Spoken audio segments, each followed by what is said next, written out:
Hi guys! So welcome to La Sorella Rest House. So located ito dito sa Barangay Lagare, Cabanatuan City. Napakalapit lang nito from us. So ayan, may mini playground siya, ihawan. Sobrang luwang ng property na napapalibutan siya ng maraming puno at halaman. So ayan, going back, 15 minutes nga lang siya away from Camtinio.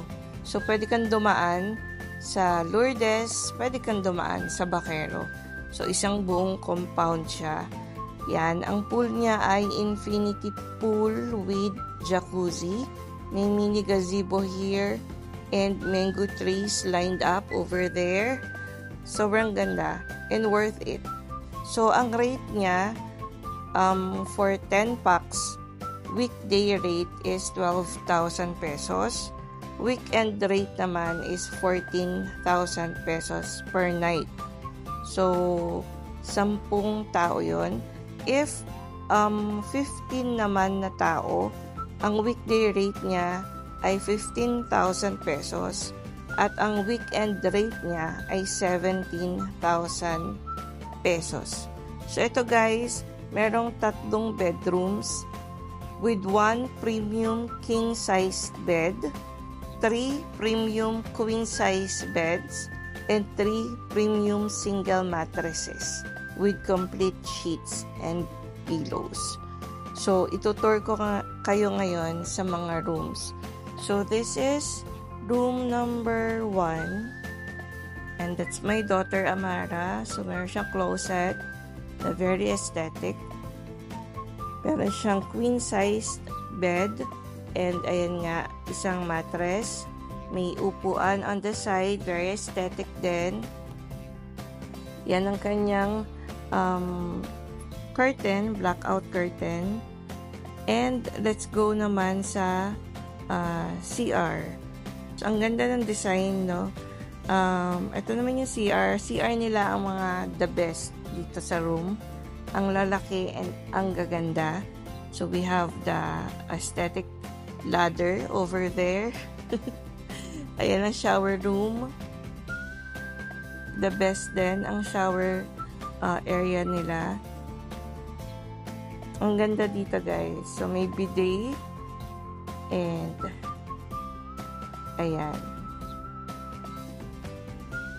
And mirror, dresser.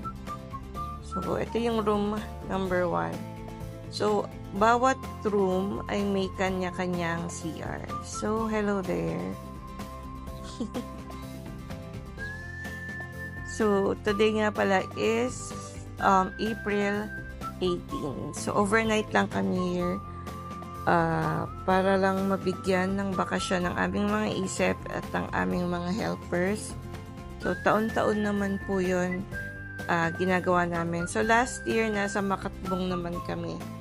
So, ayan. Let's move on to the next room. So, yung susunod na room ay ang aming room ni Bok. So, I believe ito yung king-size bed. Ito yung nasa dulong side na room. So, let's get inside. So, ayan. Same lang din nung kanina, pero mas malaki lang yung bed niya. Same din ng mga decors. Ayan, meron siyang upuan sa dulo ng bed. And that's my son, Aldwin. Blackout curtains again. I was teasing him kasi hindi siya maliligo, hindi siya magsiswimming. So, let's move naman to the bathroom. By the way, meron pala siyang another exit door here and overlooking yung mga mango trees. So, ayan. Very nice ang view. And kapag nakahiga ka, ang view mo naman is yung pool. So, I believe ito yung pinaka, master bedroom. Pero, hindi din ako sure kasi mamaya, yung third room, itutour ko kayo. So, may his and hers na lavatory here. Super nice. Ito yung dream ko na hindi nagawa dito sa bahay. And another shower area na napakalaki. Very nice. So, ayan. Wala pang mga gamit doon, like shampoo, kasi kadadating lang namin. So, ayan yung mirror area. May amenities naman sila dito, hand soap and toothbrush, toothpaste. Pero wala silang mga shampoo, conditioner, sabon. So, you have to bring all those things if mag-rent kayo dito sa Lasarela. So, ayan, let's go to the last room. Yung last room, guys, connected siya sa kitchen and sa napakalaking sala nila. So, ayan na ang mga mango trees. Ang ganda, nakaka-refresh ng mind. So, Lasarela Rest House ang name. So, makikita na din sila sa Waze and Google Maps. Next, move on tayo. Ayan, meron silang table here. Kapag gusto mong kumain, mag-dine dito sa labas. So, puntahan muna natin yung kitchen tsaka yung sala. So, pagbukas mo, may napakalaking mirror dyan. Very aesthetic. Itong door, papalabas yan. And, ayan. Sobrang laki, guys. Lumalamig naman siya kahit napakainit. Pero we had to bring pa stand fans. So, siguro 2 stand fans, kaya na siya na lumamig. Kasi sobrang init naman talaga. So, yung stand fan na yan, dito yan sa resort. Pero, kailangan pa namin magpakuha ng isa pa. Isa dito sa salas, and isa doon sa dirty kitchen, na ipapakita ko later. So, ayan. Kompleto sila dito ng lutuan, ng mga utensils. Yan yung baon namin. And, of course, Edna's. Tita Edna, hindi mawawala yan. So, may ref sila. Okay yung ref nila, ang lamig. Ayan yung dining table inside. And, open natin yung ref. Kita ba? Umuusok yan. Sobrang lamig niyan. Unlike yung mga ibang Airbnbs na grabe, hindi lumalamig yung ref nila. So, ito naman yung dirty kitchen. Dito, nagluluto ang aming mga angels. Ayan. Kaya lang walang electric fan here. So, nagpadala pa kami ng isa. Ayan. Sabi niya, sobrang init. Binubuksan nila yung sliding window. So, ayan. May high chair for babies. May water dispenser.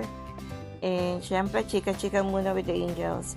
So, pakita ko sa inyo naman yung room na naka-attach dito sa kitchen na to, sa dining area / sofa area. Ayan, ito yun.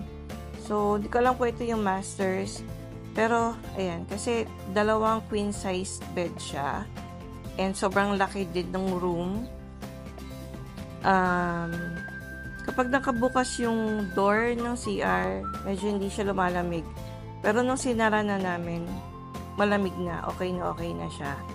So, may exit din yan sa garden. Ayan, nakikita niyo yung window. And meron din siyang exit dito sa pool area. So, siguro ito yung masters. Hindi na tayo sure. So, ayan, pinasara ko sa husband ko yung door ng CR. Ayan, may TV pala siya. Unlike yung 2 rooms, walang TV. Tama, ito yung masters. So, ito na yung pinaka-the best part. Ang kanyang CR na napakaganda. Ang ganda ng CR. Though, single lang siya yung lavatory. Unlike yung kanina, diba, his and hers. So, ito yung shower area. So, nagpicture ako dyan kanina kasi kakaiba yung design niya. So, ayan siya. Ayan. So, ito yung mga rooms here sa Lasarela. Pipicture lang tayo ng thumbnail. pang-upload natin sa YouTube. So, yan guys. Yan, if you want to book here, meron sila sa Airbnb, but you can also contact them sa Facebook. So, nung una, sa Airbnb ko sila binook. Pero, kinancel ko yon at kinontak ko na lang sila sa Facebook. These are our foods. And, dito lang yan inihaw, dito lang yan niluto. So, yan.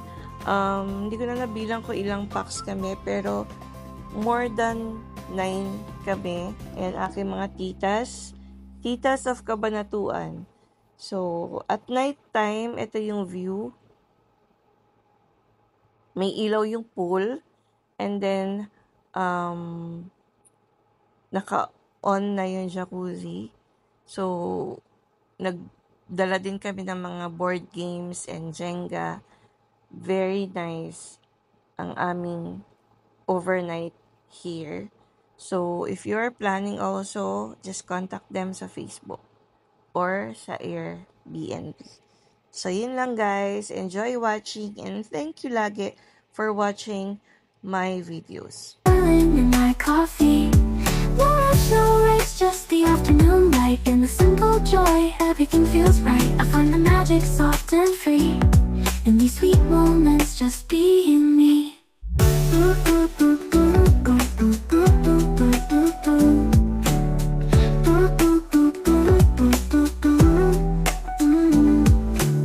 A quiet laugh, the softest breeze. The world's at peace in moments like these. I sip my coffee, feel the warmth inside, letting the day just gently glide. The sun dips low, the shadows play, everything slows down, it's the perfect day. With every breath the calm sinks in, this is where my joy begins. I find the magic in the everyday, in the sweetest sips as time slips away. Little things that bring a smile to me, like the sugar swirling in my coffee. No rush, no race, just the afternoon light. In the simple joy, everything feels right. I find the magic soft and free. In these sweet moments, just being me. In these sweet moments, life feels new, and all I need is right here too. No rush, no race, just the afternoon glow. In this gentle time, I let everything flow. The world keeps turning, but I stand still, caught in the magic, the quiet thrill. In these sweet moments, I find my place, in the warmth of the sun, with a smile on my face.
Araw-araw na makangiti, ilang beses na rin tayong humihinti. Di mapigilan ang ating mga tampuhan, away pati natin di na namamalayan. Eto tayo hanggang sa huli,